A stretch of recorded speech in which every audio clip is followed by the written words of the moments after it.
All right, you click it. Okay, 5 seconds. 4, 3, 2.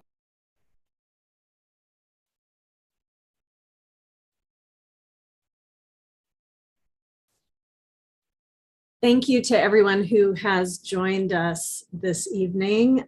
Sorry for the delay in start, but we're all here now.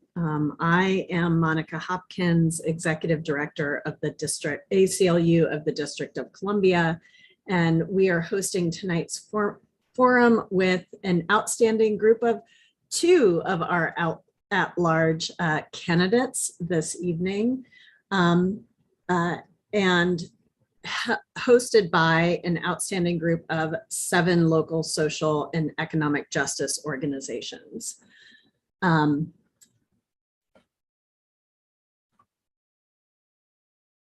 Tonight, we will also have Spanish language interpretation, and candidates have been asked to speak slowly to facilitate ASL and Spanish interpretation and closed captioning. Please also say complete acronyms such as Metropolitan Police Department, MPD, in order to have proper interpretation. If you need Spanish interpretation, please call the number on this slide. Community safety is a top issue for voters across DC. For decades, district leaders have relied heavily on policing and incarceration to respond to public safety concerns. These policies have caused significant harm to Black and Brown residents, yet have done little to address crime. Achieving real community safety requires council members who are willing to invest in our communities so we can all be free from harm. I am thrilled that Delia Goncalves of WUSA 9 has joined us tonight as a moderator. Delia, a district resident and public school mom, has covered local DC news at WUSA 9 for over a decade. And her reporting has made a significant impact on district residents' lives. Welcome, Delia. Thank you, Monica, and thank you, candidates, for joining us this evening. I know we got a little late start, and I know there is a tight schedule ahead, so we're going to get right into it. Joining us this evening, we have 2 candidates for the Council at Large seat here in the District of Columbia. Lisa Gore is joining us, as well as Dexter Williams. So we will have a series of about 5 to 7 questions. We will then move on to a lightning round, and that simply is yes or no, a series of yes or no questions. We will move quickly to try to accommodate everyone's schedule, and I see the sun slowly creeping down my face. So hopefully we can keep a little light, not only on my face, but shining the light on a lot of these important issues that we need to talk about this evening. We will open up with statements, a 1-minute opening and closing remark from both candidates. Each candidate will have 1 minute as well to answer a question. If your name is directly referred to in another candidate's question or answer, I should say, you will have 30 seconds to rebut. That is, if your name is specifically mentioned in their answer. So I will go in alphabetical order, and we will toss the floor to Lisa Gore for your 1 minute opening statement, and then Dexter Williams. Candidates. Good evening, everyone. First, let me say thank you to the ACLU for hosting this important forum on the discussion of criminal justice issues in the district. And thank you for being patient with all the candidate schedules as we navigate this very complex system of debates. My name is Lisa Gore. I am a DC public school mom. I am also an ANC commissioner with ANC 34G, which serves both wards 3 and 4. And I'm a retired public service professional. I retired from the federal IG's office of HUD, doing criminal and administrative and civil investigations into housing frauds, program oversight, and making national housing policies on the local level. I'm excited to talk to you guys tonight about my vision for safety and justice in DC. And I look forward to hearing from the audience if we have time for audience questions. And thank you for having me. Thank you, Ms. Gore. Mr. Williams, rather. Okay, you can call me Mr. Dexter. Now, thank you. I'm really happy to be here. And just like my colleague said, thank you for being patient with us and accommodating. We have several debates between now and June 21st. So good evening, everyone. My name is Dexter Williams. I'm running for at-large council member. I want to thank the ACLU and associated partners for hosting tonight's forum. You know, my priorities are to promote and achieve community safety, enhance the quality of our educational system, and provide affordable and workforce housing. Tonight's critical conversation is focused on achieving community safety. I was born and raised in DC and fortunate to grow up in a loving home in Ward 7. I was raised by my mother, a former DC public schools teacher, and my father, a former DC corrections officer. Although they separated when I was a child, both were present in my life. Unfortunately, not every child raised in the family, unfortunately, not every child is raised in a family or environment that provides opportunities for them to thrive or even survive. I've seen friends leave the school system and price out of the city. Our leaders today are not looking at the systemic issues connected to crime. Crime is committed as an act of survival are increasing because the wealth disparity continues to grow, as many don't have access to quality education and jobs that pay well enough to afford the city. These problems are all connected, and I'm going to make significant headway in changing policies and priorities. Crime is at an all-time high and threatens our city's infrastructure. When it comes to education, what happens to our youth when they leave high school? And housing, what happens when people don't have access to housing or live in high crime neighborhoods? I intend to tackle these issues by holding agencies accountable, by drafting legislation and working with the community on the front line. So I'm looking forward to this evening's conversation. Thank you.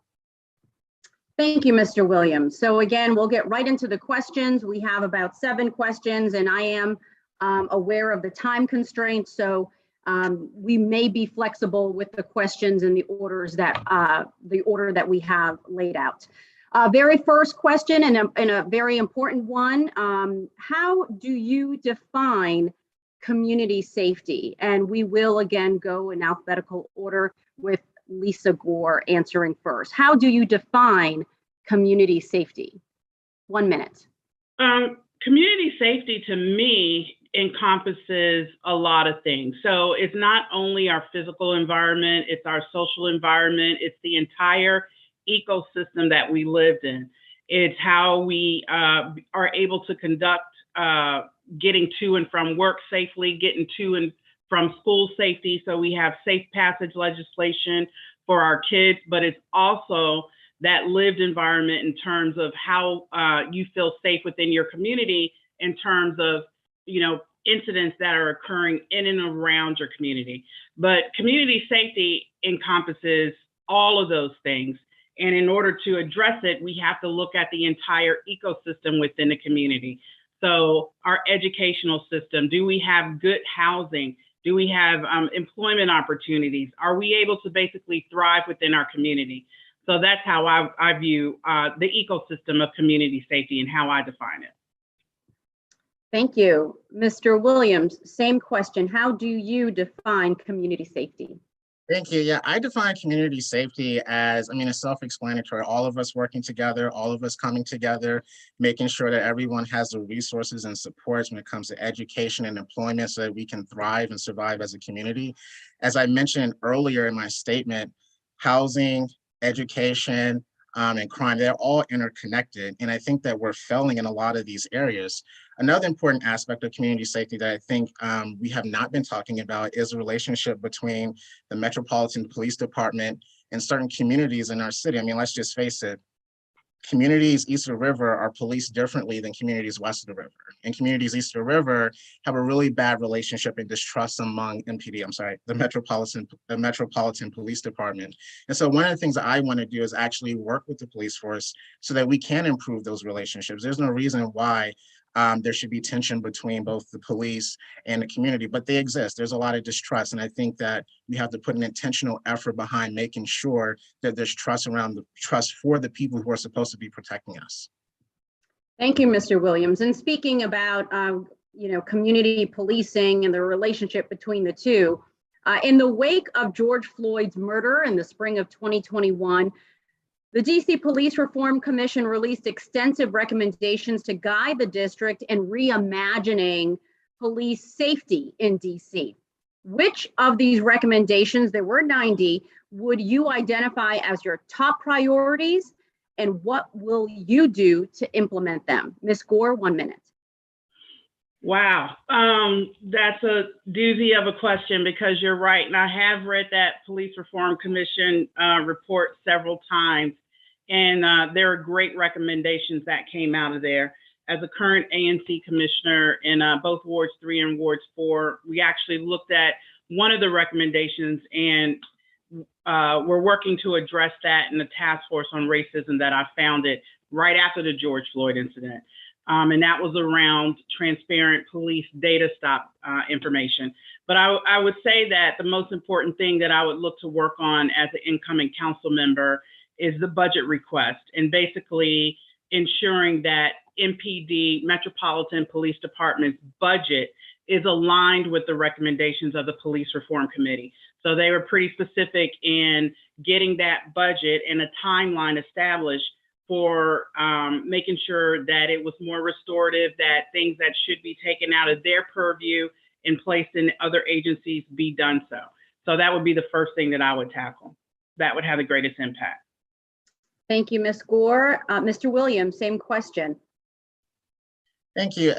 This is an issue that is not sort of beyond me, because, the council commissioned this report and it's just sitting on a shelf. And the council has a really long history of commissioning reports and not acting on them. And so one of the first things I would do as a council member once I'm elected is push my colleagues to implement and enforce all the recommendations that are in the report. One of the things in particular that I think would be really helpful is an accountability officer that was recommended, having someone from the auditor's office serve as an accountability mechanism to enforce the rules and regulations to make sure that our MPD is following doing what they're supposed to do. And so right now, I know Chairman Mendelson introduced legislation to make that happen. The bill hasn't gone anywhere. And so one of the things I want to do is push that forward. Mr. Williams, we're going to stay with you since you just mentioned police accountability. Our next question, what are your top 3 priorities for increasing police accountability in the district? And you have 1 minute. Put myself on mute there. For me, we have to change the culture of the police department. There are a lot of policies that are in place, but they're not being followed. There's a culture in place that's actually missing from the discussion. I think that's influencing behavior, influencing how police officers treat residents, particularly residents east of the river. And so for me, one of the things I want to focus on is trying to change the police culture, looking at best models and practices, look at how we do it. And I think once we do that, I think it will trickle down once we look at changing the culture. Top 3 priorities? Yeah, so changing the culture, making sure we have the auditor in place, and also making sure that the funding is aligned with the recommendations within the police commission report. Great, Mr. Williams. Thank you very much. Ms. Gore, what are your top 3 priorities for increasing police accountability? And you have 1 minute. Thank you. I think, coming out of the IG community and also being someone that served in federal law enforcement, my number 1 accountability would probably be establishing an independent oversight body of MPD, Metropolitan Police Department. I've often talked with people around here regarding establishing an independent inspector general to oversee the entire function of the department. And that would be something that I would love to see changed here in DC. That would bring about the most accountability on all aspects of the department. Second to that, the independent auditor. I think that is a good interim step until we get broader oversight and accountability.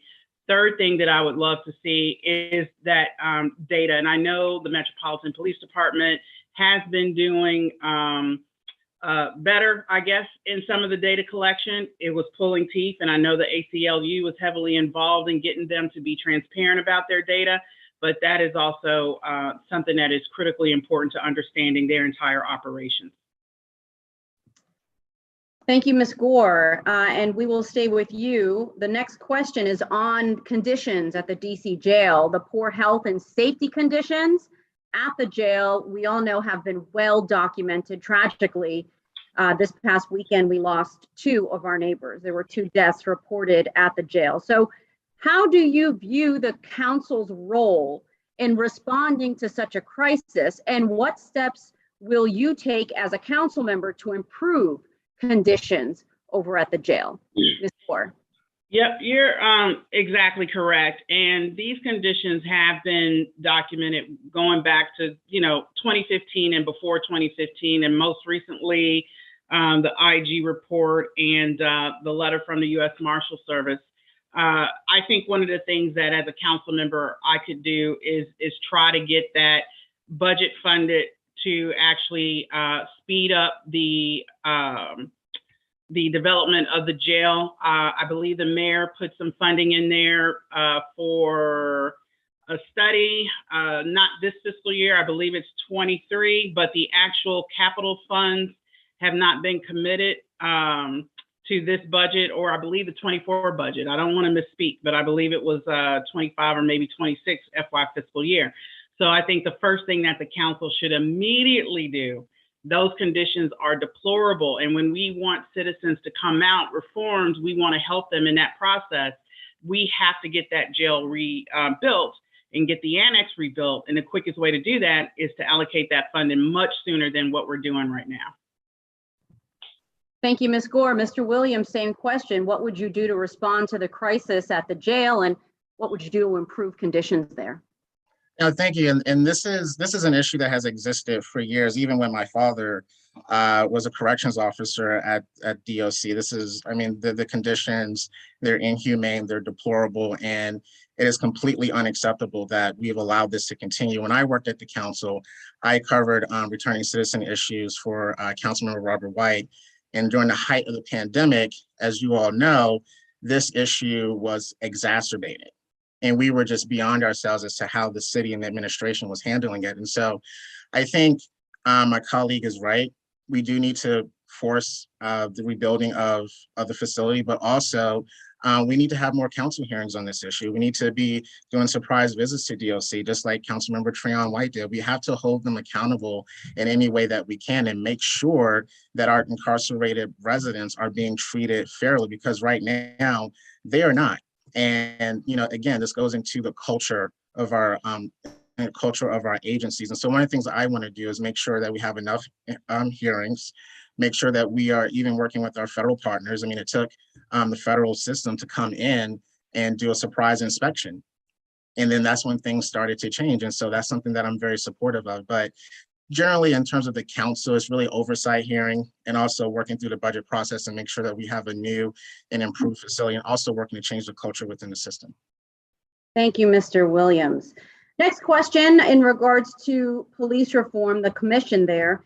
The commission concluded that our crisis response system relies too heavily on police. What is your stance on specifically reallocating some funds from the police budget to fund community-led, non-police safety solutions and crisis responders, including victims services responders? Ms. Gore? I absolutely support that. And one of the things that we want is a department that is efficient.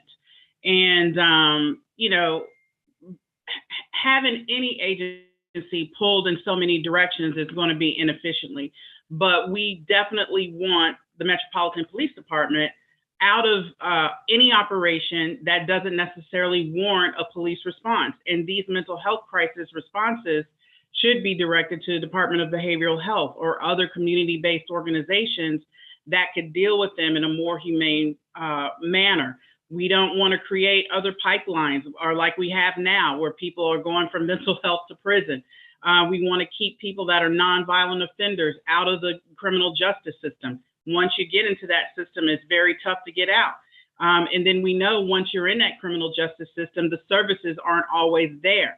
I believe there was an audit that was done on the amount of services or lack thereof of offenders that have mental health and substance use disorders. So anything that we can do to remove that function from the Metropolitan Police Department and put it in appropriate agency hands, I absolutely support that. Mr. Williams, 1 minute, same question. Thank you. No, I agree that we should look at reallocating those resources and making sure it's for certain situations when if it's a mental health issue or if there's anything that doesn't require the police, that we look at social service workers, look at mental health providers to intervene in the situation. One of the things that I'm looking at is, you know, when I've talked to people, some people within those industries are afraid to go to those scenes by themselves without a police officer. And so I want to look at, okay, what's the best practice? How do we kind of work together and make sure that we don't inappropriately have police officers at scenes that they shouldn't be, but also our mental health and social providers are not fearful of their lives as well. So I want to look at how we work around that. But Okay, very good. You know, the Alexandria Police Department just launched a very similar effort to much success where a behavioral health professional is heading out on calls with officers. We are now going to move on and pivot to a rapid response portion. Again, these are just yes or no questions, and then we'll move on with some more detailed questions. But again, these are just yes or no answers. So in our lightning round, we will again start with Ms. Gore and then move over to Mr. Williams. Ms. Gore, do you support a 24-hour harm reduction center in DC? Yes. Mr. Williams? yes. It's probably easiest just to stay unmuted so we can move through these quickly. Thank you so much. Do you support more funding for an evaluation of violence prevention and interruption programs as part of our response to the spike in crime? And this is a question that came from an attendee who registered with our website. Ms. Williams, yes or no? I mean, Ms. Gore, apologies. Yes, I do. Mr. Williams? Yes, I do. And DC has more police in schools than it does school counselors. Do you support police-free schools? Ms. Gore? Yes, I'm a mom. Absolutely. Okay, very good. We're going to head back to another question on youth justice. We'll start with Ms. Gore. As council member, in what ways do you plan to center the voices of young people in decisions regarding their own safety? That's a good question. And one of the things I talked about in a prior debate was actually having a member of the council that was a juvenile or a youth. We have members of State Board of Education that or youth that are part of State Board of Education and have a voice in their educational needs. I would love to see that on our council. I think it would be very progressive and give youth a powerful voice. I'm going to give a plug to a kid that's at Wilson Jackson Reed High School right now, running for Ward 3 Council, and he's basically running to have that voice, to give that voice to youth. But I think otherwise, as a council member, we need to make sure that we have youth involved in our oversight hearings and our performance hearings. One of the things that came from Youth Voices is the request to pull police from schools. So being a mom, that's really personal to me. My son is 17. He's also a senior at Wilson Jackson Reed. And I think we have to find creative ways to incorporate them into what we do in terms of council and making sure that we center their voices before we start passing legislation. Thank you, Ms. Gore. Mr. Williams, 1 minute.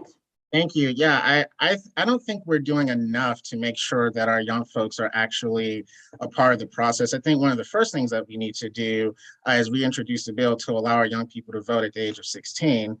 That's something that we need to do. But also, I agree, we do need to have a youth council member, just like we have a youth mayor. I think that the council needs to do a much better job in incorporating the voices of youth and even having more field hearings, even if it's a matter of committing to having an advisory council until we get that youth council member, making sure that their voices are incorporated in legislation because they're contributing to the city. They're a part of it. The decisions that the council makes, that the mayor makes, it impacts our youth. And so there's no reason why their voices should not be heard.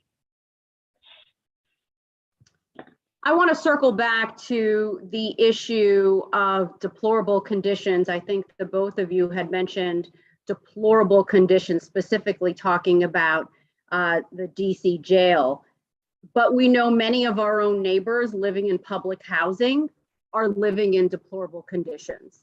And this is a question that I will toss to you, coming right from a story that I did today at Potomac Gardens, where residents have been living in disgust and uninhabitable conditions for far too long. Federal government, the mayor says, hasn't invested enough in public housing. Councilmember Allen says the council budgeted $24 million for DC Housing Authority to improve the public housing. Right now at Potomac Gardens, DCHA tells me they have a $3.7 million improvement project. And so far they've just changed the doors and added some landscaping. People are living with rats, mice, water bugs. What do we do about the deplorable conditions that many of our neighbors in public housing are living in? And how do you think that translates to the trauma and the increase in violence that we're seeing in the city? And I'll give you a minute and a half because I think that's kind of a loaded question there. So we'll start with Ms. Gore. Absolutely, it contributes. And, you know, this was something that I, as a federal investigator for the IG's Office of HUD, oversaw my entire career, from right here in DC to housing authorities all across the country. Housing authorities that were actually shut down because of deplorable conditions.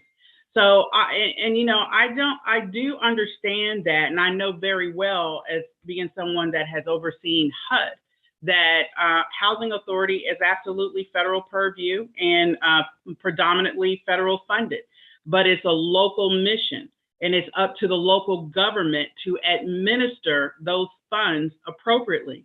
And just because of the divestment from the federal government doesn't mean that we divest as a local community.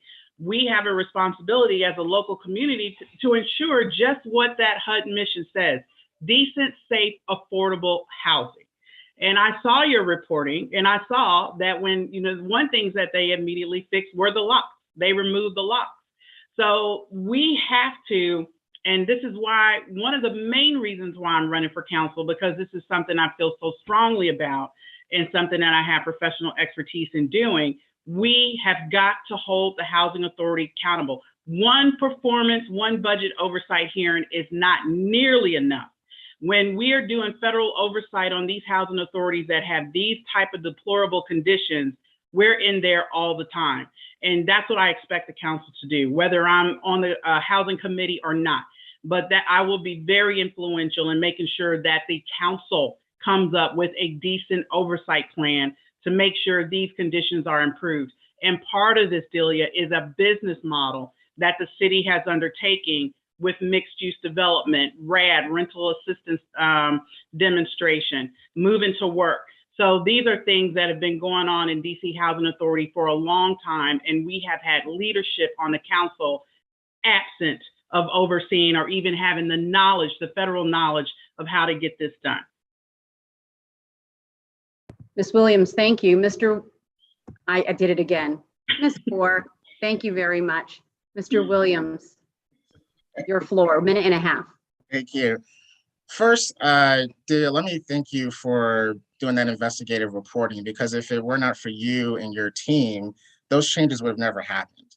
I was there a couple of days ago when the administration made their announcement about broadband access at Potomac Gardens. And I was also talking to residents there, and they were telling me about the conditions and how deplorable they were. And some even told me how people can just randomly walk into their facilities. It's not safe, where the doors are not locked. And so this is a real lack of oversight. And I'm really tired of the chair of the housing committee saying, well, this is a federal issue. No, this is a local issue. These are DC residents. I think it's time that we have more aggressive oversight. I agree with my colleague, we do need to have more hearings, but also we need to do pop-up inspections of our housing facilities. We need to hold the DC Housing Authority accountable. And so that's not something that's been going on right now. I mean, look at the previous scandals that we witnessed over the last several months. And the chair of the committee said, "Oh no, it's just a misunderstanding. There's no conflicts of interest here." That's not the type of leadership that we need. We need someone who's going to be hands-on. We need someone who's going to be effective, and we need someone who's going to be willing to work with their colleagues to find more money in the budget to make sure that we can afford to pay for the upgrades that are needed. I mean, no one should have to sleep on. I believe in your reporting, you had three beds that they were sitting on because they were afraid of the rats. I mean, no one who should live like that. No one wants to live like that. No one wants to live with roaches like that. It is not safe. It's unsanitary. And so this is just an oversight issue. And when I'm council member, I'm going to be working hard and providing the oversight that we've been lacking for the last 10 years. Thank you, candidates, and thank you for being so gracious and understanding when, after a long day, I mix up your last names, and I apologize for that. So we are going to go to another rapid fire round of questions, and these are 3 questions. And again, yes or no answers real quickly. If you both want to stay unmuted, we can go through them quickly. It's now 6:43. We're going to try to wrap this up in the next 7 to 10 minutes so everyone can prep for the next event. And thank you everyone for your patience and being with us, audience. Ms. Gore, do you support the Street Vending Decriminalization Amendment Act of 2021, which would decriminalize street vending without a license in the district? Yes, I do. Mr. Williams? Yes, I do. Ms. Gore, do you support passing legislation to end qualified immunity, which shields police officers from accountability for wrongdoings? Absolutely. Mr. Williams? Yes, I do. Ms. Gore, do you support the creation of a housing voucher program targeted to returning citizens? Yes. Mr. Williams? Absolutely. Absolutely. I think that's a 2-word question, a 2-word answer, Mr. Williams. I'm very passionate about that. I used to work at that issue at the council, so I'm really passionate about that. Thank you so much. Thank you for that. Let's move on. It's 6:44. Let's move on to another question in regards to youth justice. And we'll start with Mr. Williams. As council member, in what ways do you plan to center the, forgive me. It's been a long day. We're moving along faster than I thought. It's Okay, so we're gonna go to the last one. Immigrant justice and safety. So, Mr. Williams, what specific policies would you enact to reduce barriers to housing and stable income for undocumented district residents? And you have 1 minute. Thank you. I was at the Excluded Workers rally a couple of weeks ago, talking to folks. And one of the things that I want to do is actually work with the community to learn more about their issues and to advance those policies. I think, we're not doing enough when I talk to residents about this. We're not giving them the right funding. You look at folks who have been excluded, and my understanding is we've given them some funding, but we have not given them enough. My understanding is I think they've requested 160 million. And so one of the things that I want to do as council member is, work with my colleagues on the council to identify, funding opportunities for the communities so that they can live and thrive in the city, but also want to work with them to learn more about their issues. Thank you very much. Ms. Gore, what specific policies would you enact to reduce barriers to housing and stable income for our undocumented neighbors? Definitely funding is an issue, but I think also some of the barriers that I've seen is just documentation requests and being able to navigate the entire system. So when we're talking about immigrant communities, they're going to be more unfamiliar with our housing policies and our systems and our organizations. And one of the things that can be a hindrance is just the documentation and the process to get into that housing system. So I would like to see that revamp for those communities to make that process a simpler process for them. Thank you very much. We have time for another rapid response round, another lightning round. Again, yes or no answers. We'll start with Mr. Williams. Do you support ending the use of solitary confinement in a DC jail? Yes. Ms. Gore? Definitely, yes. Mr. Williams, over 90% of all police stops in the district are of Black people, and Black people are 5 times more likely to undergo a pat down or a search. Here's the question. Do you support ending the practice of stop and frisk in the District of Columbia? Yes. Ms. Gore? Absolutely. Mr. Williams, do you support the mayor's 2023 budget proposal seeking to add 4,000 officers to the Metropolitan Police Department? No, I don't. Ms. Gore? No, I don't. And just a caveat, there's no magic number. I do want to toss, since we are talking about that, there is no magic number, you said, Ms. Williams. But oftentimes folks are saying, even if I did it again.